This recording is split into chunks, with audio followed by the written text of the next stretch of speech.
High, শুভ Rathyatra to my blush family. তো আজকে এই রথের শুভ দিনে আমার বাড়িতে হচ্ছিল রং। এই রুমটা হচ্ছিল আমার আর আমার বোনের। পুরো কমপ্লিট হয়ে গেলে তোমাদেরকে রুম টুর তো অবশ্যই দেবো। এই দেখো কিচেন। আর এটা দেখার পর আমি চলে আসি বাড়ি। ঘুম থেকে উঠে দেখি আমাদের এখানে রথটা নিয়ে চলে এসছে। এটা আমাদের গ্রামের সবথেকে বড় রথ। এছাড়া ছোটো ছোটো বাচ্চারা তো অনেক রথ করেছিল, সেগুলো দেখে পুরো ছোটোবেলার কথা মনে পড়ে গেছিলো। তো আমি ওই রথে একটুখানি টান দিয়ে নিলাম।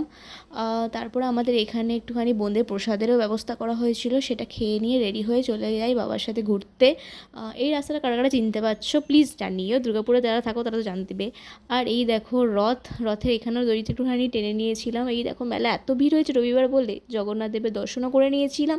মেলায় টুকটাক খেয়েছি বলে আর খিদেও ছিল না, তাই মথুরার কেক নিয়ে নিয়েছি। তোমরা মথুরার কেক খেতে ভালোবাসো জানিও। তারপর জিলাপি নিয়ে নিয়েছি। তারপরে এত ঘেমে গেছিলাম বলার নেই। ঘরে এসে দেখি মা মালপোয়া বানাচ্ছে, এটা খেয়ে আদের ডিনার কমপ্লিট করলাম। Bye bye.